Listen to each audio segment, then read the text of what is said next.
Hi friends, இந்த வீடியோவில் நம்ம ஃப்ரண்ட் டாட் வந்து அலோ ப்ளவுஸ் வந்து எப்படி மார்க் பண்ணலாம் அப்படின்றத இந்த வீடியோவில் பார்க்கலாம்.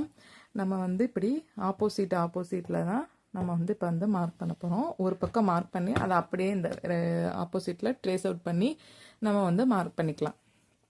இப்போ இதுதான் நம்மளோட மெஷர்மெண்ட் ப்ளவுஸ். இது வந்து ஹூக் சைடு நான் எடுத்திருக்கேன்.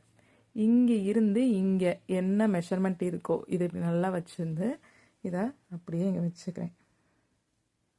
வச்சுட்டு அங்கே ஒரு மார்க், இந்த டாட்டு உள்ளே பிடிக்கிற அந்த டாட்டு எவ்வளோ இருக்கோ அதை அப்படியே வச்சுட்டு அங்கே ஒரு மார்க், அதே அளவை இன்னொரு தடவை மார்க் பண்ணிக்கலாம். அவ்வளோதான். இப்போ டாட்டோட ஹைட் வந்து இதில் இங்கே இருக்குது.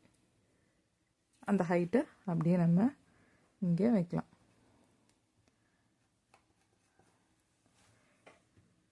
அவ்வளோதான் நம்மளோட சென்டர் டாட்.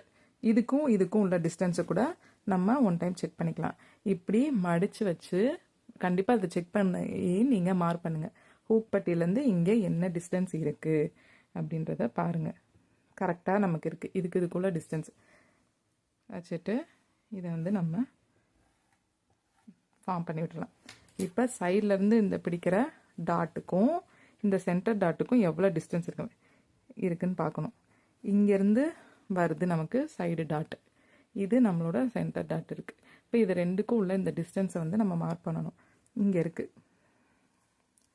இது ரெண்டையும் வச்சு நான் வந்து ஒரு அப்ராக்சிமேட்டாக அந்த டாட் வந்து எங்கே இருக்குன்றதை மார்க் பண்ணிக்கிட்டேன். இது இங்கேருந்து பிடிக்கும்போது எப்படி பிடிக்கணும்னு சொல்கிறேன். இந்த ரெண்டு டாட்டுக்கும் இடையில நம்மளோட சென்டர் டாட் வரும். அது எப்படின்றத நம்ம பிடிக்கிற போதே பார்க்கலாம். இப்போ இதை வந்துட்டு இந்த இதில் என்ன நம்ம மார்க் பண்ணோமோ இதை அப்படியே நம்மளோட ஆப்போசிட் சைடு மார்க் பண்ணணும். என்ன பண்ணீங்கன்னா இந்த மாதிரி நீங்கள் சாக் பீஸில் போட்டுட்டு இந்த பீஸை வந்து அப்படியே ஆப்போசிட்டில் இந்த பீஸை தூக்கி இது மேலே அப்படியே போடுங்க. கண்டிப்பாக இது வந்து பிகினர்ஸுக்கான ஒரு வீடியோ தான். கண்டிப்பாக பிகினர்ஸ் இந்த வீடியோ பார்த்தீங்கன்னா கமெண்ட் பண்ணுங்கள், லைக் பண்ணுங்கள். வச்சுட்டு நான் ஜஸ்ட் இது மேலே வந்து நம்ம ஒரு டேப் பண்ணோன்னா இதோட அச்சு வந்து நமக்கு அப்படியே எக்ஸாக்டாக இங்கே வந்துட்டு விழுந்துடும். இங்கே விழுந்திருக்கு. அதை நான் இன்னும் கொஞ்சம் அப்படி டார்க் பண்ணிக்கிறேன். இது கொஞ்சம் பிரிண்டட் துணினால உங்களுக்கு கொஞ்சம் மைல்டாக தெரியும் வீடியோவுக்கு. நீங்கள் வந்து நார்மல் லைனிங் கிளாத் மேலாம் போடும்போது நீங்கள் கரெக்டாக பர்ஃபெக்டாக அந்த இதில் என்ன மார்க் பண்ணிங்களோ அந்த அளவு உங்களுக்கு வந்துடும். மார்க் பண்ணிவிட்டு இப்போ இதை நீங்கள் ஸ்ட்ரைட்டாக பிடிச்சிட்டு இந்த டாட்டையும் இதை இப்படி ஸ்ட்ரைட்டாக பிடிச்சிட்டு இங்கேருந்து இப்படியே கிராஸாக நம்ம வந்து டாட்டை பிடிக்கலாம். டாட்டை கிராஸாக கொண்டு வந்து பிடிச்சிடலாம். நான் வந்து 2 தையல் வந்து இதில் போட்டிருக்கேன். இப்போ இந்த டாட்டை பிடிச்சிட்டு இந்த டாட்டையும் இங்கே பிடிச்சோன்னா நமக்கு ஒரு லைன் ஃபார்ம் ஆகும். இந்த மாதிரி இந்த டாட்டை நீங்கள் இப்படி பிடிச்சிட்டு துணியை கிளாத்தை வச்சுட்டு இங்கே வந்துட்டு சேமாக இருக்கணும். இந்த 2 பக்கமும் நம்ம இப்படி எடுக்கிறோம்ல அது வந்து சேமாக இருக்கணும். நிறைய பேர் டாட் பிடிக்கல எப்படி பிடிப்பாங்க, இதை வந்து இப்படி வந்து இப்படி வச்சுட்டு இந்த டாட்டை வந்து இப்படி பிடிக்கிறது, இந்த மாதிரி முன்ன பின்ன இருக்கிற மாதிரி. இது வந்து நம்ம எப்பயும் இந்த டாட்டு கிராஸ் பிடிக்கும்போது இதை வந்து சேமாக வச்சு தான் இந்த டாட்டை பிடிக்கணும். இங்கே சேமாக வச்சிங்கனாலே இங்கே இப்படி ஒரு லைன் உங்களுக்கு இந்த மாதிரி ஒரு ஷேப் வந்து ஃபார்ம் ஆகும். இந்த ஷேப்பில் இருந்து நான் வந்து இங்கே நம்ம வந்து ஆல்ரெடி வந்து மார்க் பண்ணி வச்சுருக்கோம்ல, இந்த இடத்துல இருக்குது இந்த தையல், இந்த இருக்குல்ல, இதை வந்து நான் மார்க் பண்ணிவிட்டு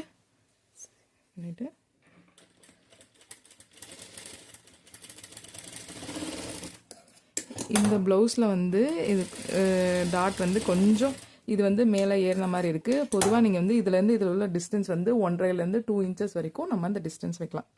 இப்போ நம்ம மெஷர்மெண்ட் ப்ளவுஸே பார்க்கவே தேவையில்ல. இது ரெண்டையும் இப்படி சமமாக ஃபோல்ட் பண்ணிவிட்டு இங்கேருந்து ஒரு 1/4 inchலேருந்து இங்கே இதுக்கும் உள்ள டிஸ்டன்ஸ் வந்து ஒரு 1.5. இதுக்கும் நம்ம சென்டர் டாட்டுக்கு இதுக்கும் உள்ள டிஸ்டன்ஸ் வந்து ஒரு 2 inches 1.5. நமக்கு நல்லா ஷார்ப்பாக வேணும்னா நீங்கள் 2 inches வரைக்கும் 1.5 inches வரைக்கும் கொண்டு வரலாம். இதுக்குள்ள டிஸ்டன்ஸ் கொஞ்சம் ஷார்ப் இல்லாமல் வேணும்னா 2 inches வரையும் நீங்கள் வச்சுக்கலாம். இதே மாதிரி நான் பேக் ஸ்டிச் போட்டு நான் வந்து ஃபினிஷ் பண்ணேன். நான் வந்து நம்மளோட டாட் எல்லாத்துலேயுமே நான் வந்துட்டு டபுள் ஸ்டிச் போட்டு தான் நான் வந்து அதை ஃபினிஷ் பண்ணியிருக்கேன். இப்போ நம்ம டாட் வந்து நம்ம மார்க் பண்ணியாச்சு. இப்போ நம்ம டாட் வந்து மார்க் பண்ணும்போது எப்பயுமே நிறைய பேருக்கு இந்த மாதிரி கொஞ்சம் ஏத்தல் இறக்கல் வரும். அது வந்து நம்ம மார்க் பண்ணும்போது கொஞ்சம் இறக்கி மார்க் பண்ணியிருப்போம், அதனால வரதான். அப்படி மார்க் பண்ணுறீங்கன்னா நீங்கள் இந்த சைடு டாட்டை எதுவுமே கட் பண்ணாமல் இந்த சைடு இருக்க அந்த எக்ஸஸ் ஃபேப்ரிக் கொஞ்சம் அதை மட்டும் இப்படி அதை நம்ம லைன் போடும்போது கொஞ்சம் ஏற்றி இறக்கி போடுறதுனால வரதான். இப்படி கட் பண்ணி விட்டுறலாம். இந்த சைடு இருக்கிறதா நீங்கள் கட் பண்ணணும். இந்த டாட்டை வந்துட்டு நீங்கள் எதுவுமே பண்ணக்கூடாது. போட்டிங்கன்னா இந்த மாதிரி நமக்கு டாட் வந்துட்டு நம்ம ஸ்டிச் பண்ணி முடிச்சிடலாம்.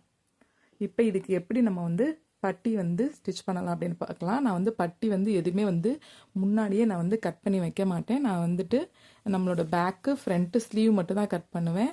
கட் பண்ண நம்மளோட தையல் தைக்கும் போது தான் நம்ம வந்து கப்பெல்லாம் முடிச்சுட்டு தான் ரஃப்பாக தான் நம்ம வந்து பட்டியை வந்து கட் பண்ணி ஸ்டிச் பண்ணுவோம். அது எப்படின்றதையும் நம்ம இப்போ பார்க்கலாம். எல்லாருமே தைக்கும்போது இந்த சைட் ஜாயினிங் இதெல்லாம் வந்து பர்ஃபெக்டாக ஜாயின் பண்ணுற மாதிரி வராது. ஏன்னா நம்ம விட்டுருக்க அளவு வந்துட்டு கீழே வந்துட்டு ஃபோல்ட் பண்ண 1.5 இன்ச்சு விட்டுருப்போம், ஸ்லீவ் ஃபோல்ட் பண்ண 1.5 இன்ச்சு விட்டுருப்போம். ஆனால் மடிக்கும்போது ஒரு 1/4 இன்ச்சோ ஒரு பாயிண்ட் அளவு கூட நம்ம எக்ஸ்ட்ரா வந்து சேர்த்து மடிச்சிருவோம். இப்போ நம்ம சாக் பீஸில் கோடு போகும்போது ஒரு தையல் இறக்கி வெட்டுவோம். இந்த மாதிரி ப்ராப்ளத்தினால நமக்கு ஏற்றி இறக்கி வரும். அந்த ப்ராப்ளத்தையும் நம்ம வந்துட்டு சரி பண்ணிக்கிட்டு தான் நம்ம வந்துட்டு ப்ளவுஸ் ஸ்டிச் பண்ணுற மாதிரி இருக்கும். இப்போ இந்த மாதிரி இருக்கிறது கூட நம்ம இப்படி நம்ம சாக் பீஸ் கோடு போட்டனால வந்தது தான். நம்ம எக்ஸ்ட்ரா இதை வந்துட்டு கட் பண்ணிவிட்டு நம்ம வந்து பட்டி ஜாயின் பண்ணிக்கலாம்.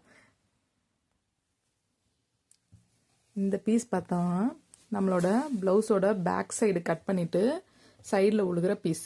இந்த பீஸை தான் நம்ம வந்துட்டு பட்டிக்கு வந்துட்டு கட் பண்ணி ஸ்டிச் பண்ணுவோம். இப்போ நான் வந்து கட் பண்ணாமையே தான் நான் உங்களுக்காக அதை வச்சுருக்கேன். ரஃப்பாக வந்துட்டு இப்போ எனக்கு வந்துட்டு பட்டிக்கு எவ்வளோ தேவைப்படுது அப்படின்றத சும்மா நான் வந்து மெஷர்மெண்ட்லாம் எடுக்கலை, ரஃப்பாக வந்துட்டு கட் பண்ணிக்கிட்டேன். இப்போ இதுக்கு வந்துட்டு நான் வந்து உள்ளே வந்துட்டு பட்டிக்கு ஒரு துணி எக்ஸ்ட்ரா கொடுக்க போகிறேன். 1 2 கூட நீங்கள் கொடுக்கலாம். எவ்வளோ நம்ம இங்கே வந்து பட்டி கனமாக கொடுக்க நமக்கு நல்லா டாட்டோட ஷேப் வந்து நல்லா இருக்கும். நான் வந்துட்டு 2 துணி கொடுப்பேன் பட்டிக்கு. எப்பயுமே லைனிங் ப்ளவுஸாக இருந்தாலும் சாதா ப்ளவுஸாக இருந்தாலும் நான் 2 துணி வந்து பட்டிக்கு கொடுத்து தான் ஸ்டிச் பண்ணுவேன். இப்போ நான் இந்த கலருக்காக இது தெரியணுன்றதுக்காக இந்த கலர் வச்சுருக்கேன். நீங்கள் பொதுவாக டார்க் கலர்ஸ்னால் டார்க் கலர்ஸே போடுங்க, லைட் கலர்ஸ்க்கு லைட் கலர்ஸே நீங்கள் போடுங்க. ஓரளவுக்கு அந்த கலரோட ஒன்றி இருக்கிற மாதிரி கலர் இருந்தால் சூஸ் பண்ணி நீங்கள் பட்டிக்கு போடுங்க. இப்போ நான் ரஃப்பாக வந்துட்டு நம்ம வந்து பட்டியை வந்துட்டு ஜாயின் பண்ணலாம். சும்மா கீழே வந்துட்டு ஃபோல்ட் பண்ணி அடித்து வச்சுக்கிறேன்.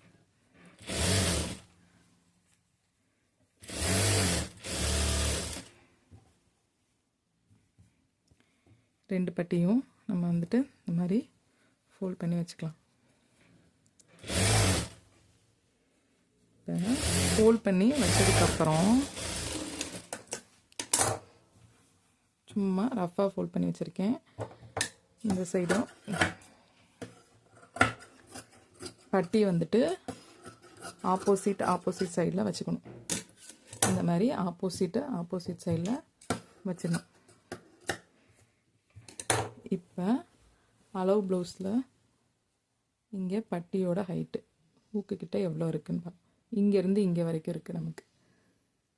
அந்த மெஷர்மெண்ட்டை இங்கே மார்க் பண்ண இடத்துலேருந்து இங்கேருந்து இப்படி வச்சுக்கிறேன். அடுத்து பட்டியை வந்து சென்டராக வந்துட்டு மடக்கி கொஞ்சம் தூரம் தள்ளி சென்டரில் இதே மாதிரி வச்சுட்டு அங்கே வந்து இங்கே தான் அந்த தையல் இருக்குது, அந்த மார்க்கை பண்ணிக்கிறேன். அதுக்கப்புறம் நமக்கு எண்டில் இதே மாதிரி மடக்கி இங்கே மார்க் பண்ணிக்கிறேன். இது எல்லாமே இதில் உள்ள எக்ஸாக்ட் மெஷர்மெண்ட் நான் மார்க் பண்ணியிருக்கேன். 1/2 இன்ச் வந்து தையலுக்காக மார்க் பண்ணியிருக்கேன். இப்போ இந்த ஷேப்பை வந்து இது வந்து ஸ்ட்ரைட்டாக இருக்கிற மாதிரி வச்சுக்கோங்க.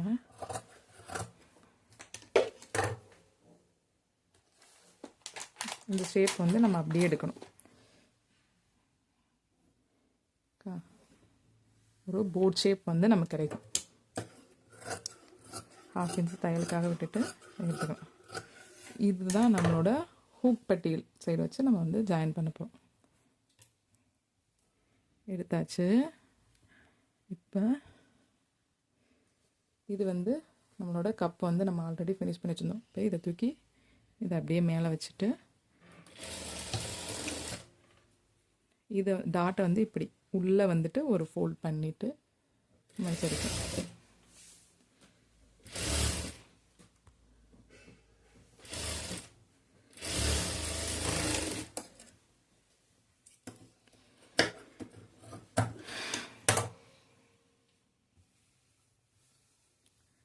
இப்போ நம்மளோட பட்டி வந்து நம்ம ஜாயின் பண்ணியாச்சு.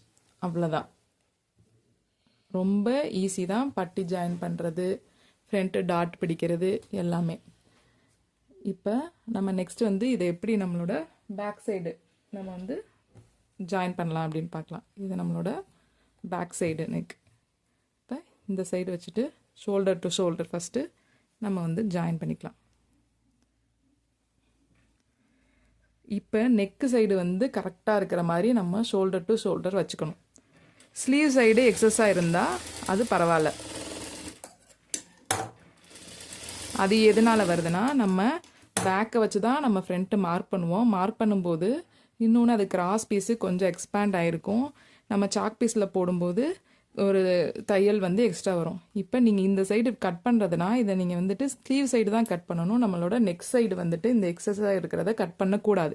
இந்த ப்ராப்ளமும் எல்லாரும் பிகினராக நீங்கள் இருக்கும்போது கட்டாயம் வரும். ஒன்றும் இல்லை, லைட்டாக இந்த மாதிரி ட்ரிம் பண்ணி இப்படியே கிராஸாக கொஞ்சம் கொஞ்சமாக குறைச்சிட்டு இப்படி எடுத்துடணும். இந்த மாதிரி எக்ஸஸாக இருக்கிறத நீங்கள் கட் பண்ணிக்கலாம். நெக் சைடு நம்ம டச் பண்ணக்கூடாது.